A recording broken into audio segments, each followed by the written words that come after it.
Well, I want to welcome all of you again.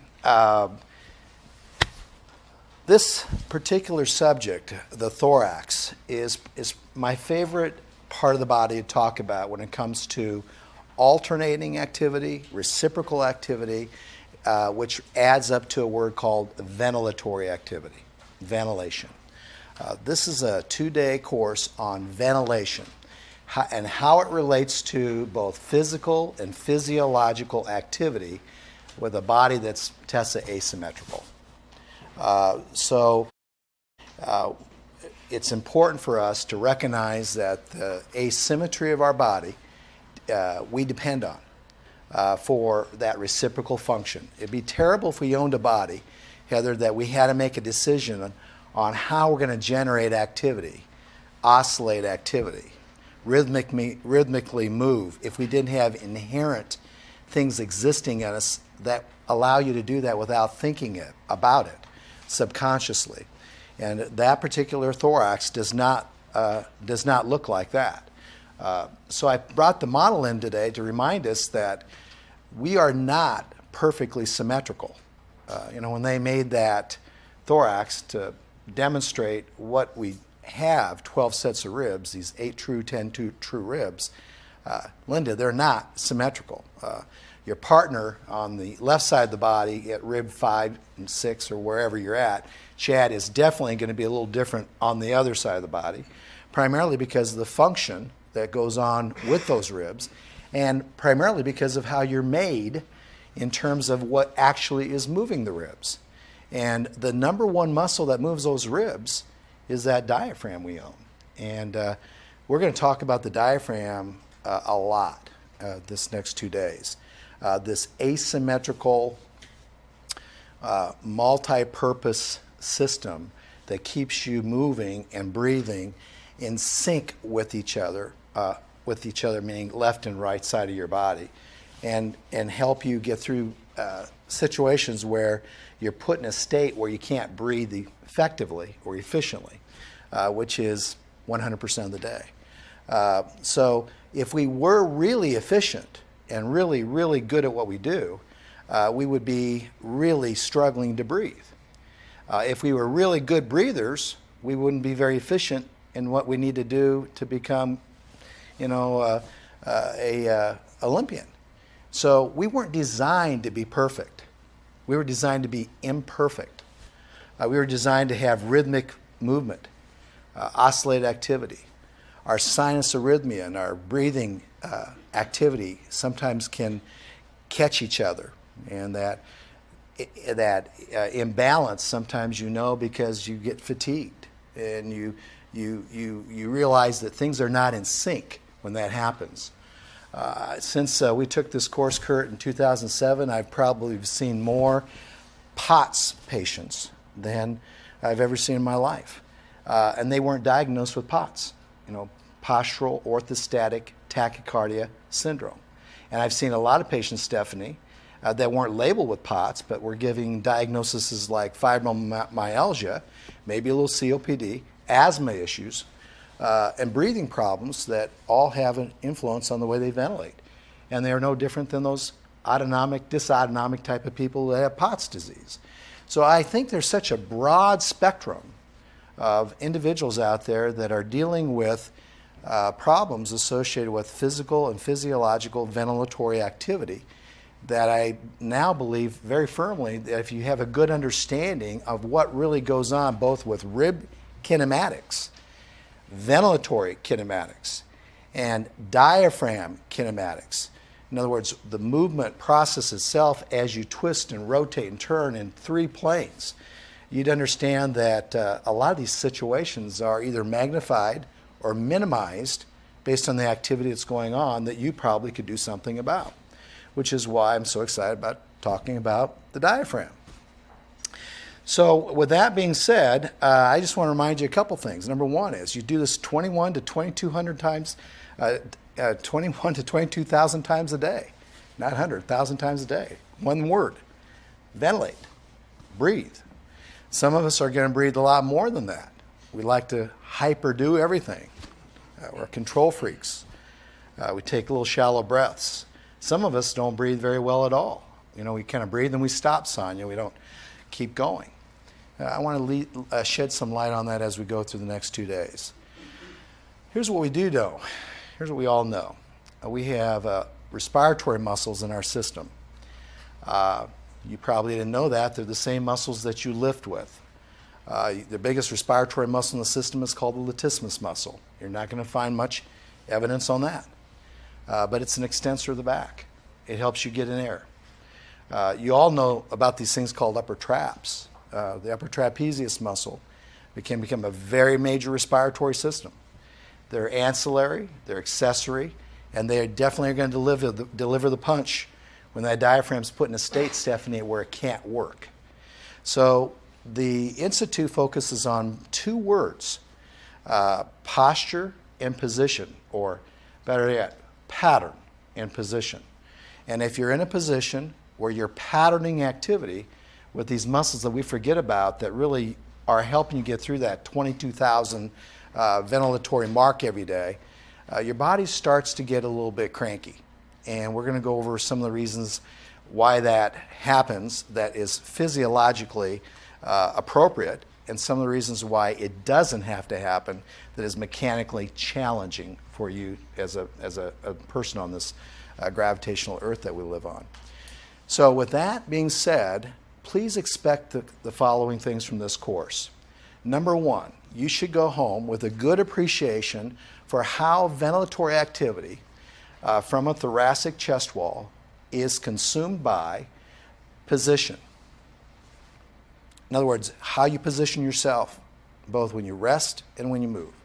Number 2, we got to do everything we can to keep patterns in a normal range, because when they become extreme at an end range, the position you're in now doesn't allow normal activity to occur. And things start to get a little cranky. You get hypersensitive, you become hyperventilatory, you become hyperinflated, you become active, you become agitated, those are called autonomic functions. So in this course, we're going to try to calm your system down, try to get you to regulate a little better, so you can oscillate with all the other systems in your body. Some of the best people I know that understand this are osteopaths. They understand oscillation. They understand rhythm. I love it. Number 3, most important thing you should remember when you go home from this class is you should be able to direct, guide, steer, and manage individuals who can't stay within a range of function that maximally allows them to rest when they breathe, so that the diaphragm isn't challenged by a rib cage that's too restricted.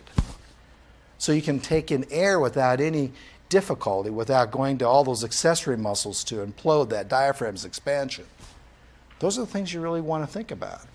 Otherwise, your longevity of things is going to be limited.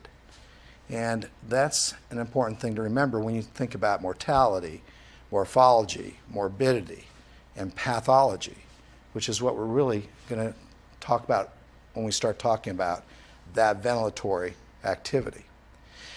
So with that being said, I'll take you through some of the evidence out there. There's lots of it. We'll use some words and terms that probably, unless you read the Journal of Applied Physiology every night before you go to bed, that probably doesn't exist in your cadre of terms.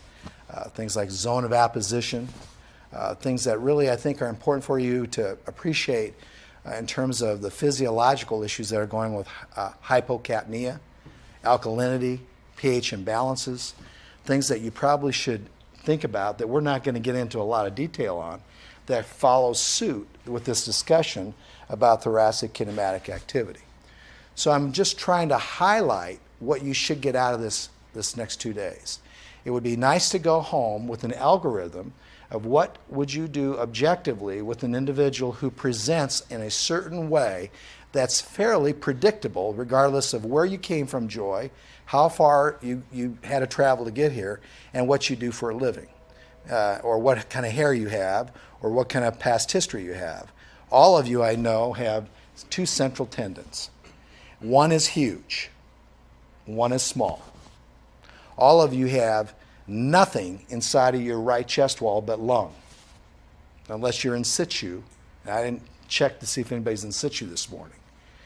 And all of you have a pericardium that's centered over to the left side, et cetera, et cetera, et cetera, et cetera, et cetera. So please don't assume that our goal is to put that rib cage back into a symmetrical state. Actually, assume that our goal in the next 2 days is understand how to keep that rib cage in an asymmetrical state of activity, but within a normal range, so patterning and positioning is not lost. Otherwise, neurologically, you become very cranky. Physiologically, you become very fatigued. Orthopedically, you wear out, et cetera, et cetera, et cetera. In your manual, we break up the manual by tabs. So if you'd all go to your manual for a second, and let's just go through the tabs that you have. The first part of this discussion is going to be just an introductory part that's going to tell you how it all fits in terms of what the Institute has done in teaching and getting people to appreciate how this all fits together. Not only by course, but more importantly by muscle. That's what we're really here to talk about. Neurology, neuromotor function. That's how the courses are all lined up. So there's a strategy that we've used to help people understand how to learn this. You know, you could take a myokinematic course and learn what happens from the floor up.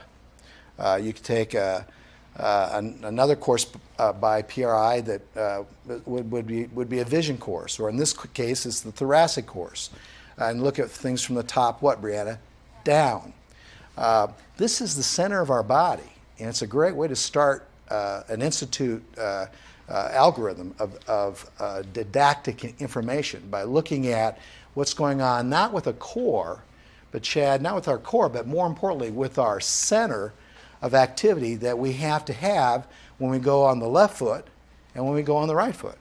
And the management of the sensor input from the top and the bottom is directed by that diaphragm and the respiratory function. So I'm going to go over that briefly, give you an overview of all the courses and make sure we know how it all fits. And then if you pick up your AIC tab, that AIC tab stands for Anterior Interior Chain, AIC, Anterior Interior Chain. It's a chain of muscle, here we go, muscle, that's polyarticular, meaning that in Latin it crosses many joints. Where one muscle stops, the other muscle starts, and it's a chain. And we're going to go over that chain, and one of the muscles in that chain, the biggest muscle of that chain, is the diaphragm you breathe with. And so that's that tab. That hopefully will be what we accomplish today. Tomorrow we're going to get into another tab called the BC tab, which is your brachial chain. And the brachial chain has muscles in it that help keep our structure in shape and in position, because we no longer walk on all fours. We're on all twos. But we need more regulation of these two extremities.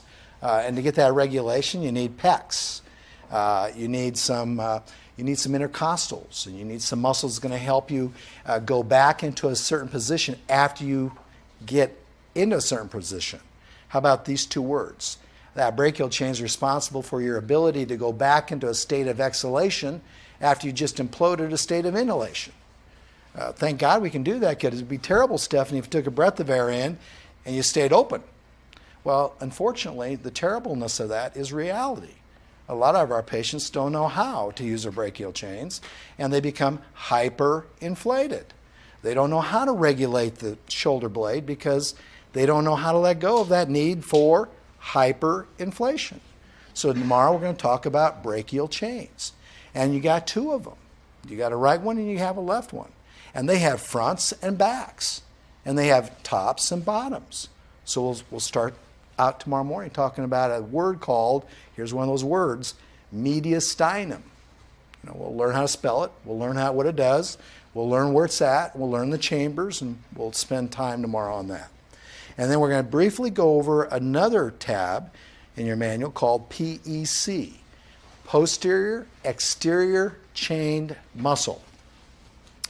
When you think of the latissimus